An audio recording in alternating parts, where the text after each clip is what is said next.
Dear students, today I am going to discuss a topic sources of energy. As you know, different kinds of energies exist. Either it is electrical energy, mechanical energy, chemical energy, or thermal energy. And these energies can be converted into one form into another. And you know the law of conservation of energy principle. But we are not going into the details of this. But I like to give a brief introduction regarding your subject, the sources of energy, and all the topics related to it. So basically, there are two types of energy resources. One is non-renewable energy source, and the other one is renewable energy source. So now the question arises: what is non-renewable energy source? It is basically a natural resource that cannot be regrown or remade at a scale comparable to its consumption. So basic examples of non-renewable energy sources are coal, petroleum, and natural gas, and they are also called fossil fuels. So how they are made, why they take a very long time for their growth.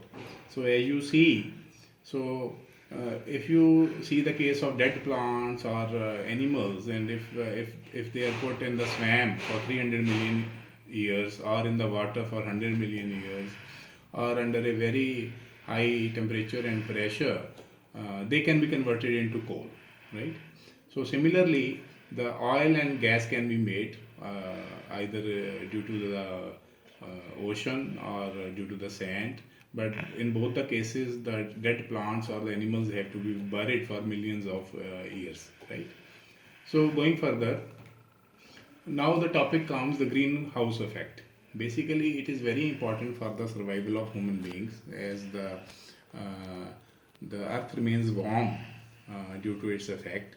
And if you can see, when the sun radiation falls on the earth and it gets reflected back, and these greenhouse gases like carbon dioxide, methane, or water vapors, they trap these IR radiation, and earth remains warm. But what happens if these greenhouse gases go on increasing, and what kind of effects we can observe? So you see, due to the non-renewable energy sources, right? If you burn coal or oil or natural gas, these CO2 emissions are going on increasing every day, and due to this, basically, three changes are occurring. First is the average surface temperature of the earth is increasing day by day due to the increase in these gases, and secondly, the average sea level is also increasing day by day, and thirdly, the snow cover is decreasing. So all these three parameters show how dangerous the greenhouse gases are if they increase after a certain limit. And it is also seen that two-thirds of the CO2 emissions came from power plants and the autos or automobile industry. Right? So it leads to the permanent changes in weather patterns or the agriculture networks or coastal geography. So we have to work sincerely on these aspects. Now, nuclear energy.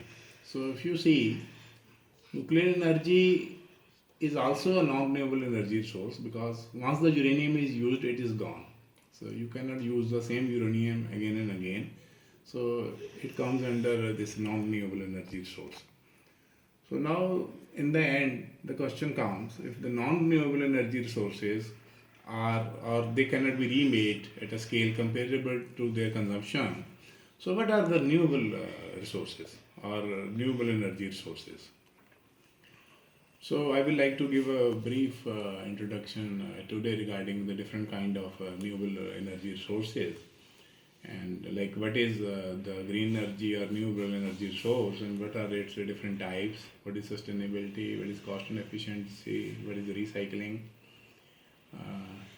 So if you can see, we have to just match the mother earth to remain clean, safe, and not to be harmful to the environment, right?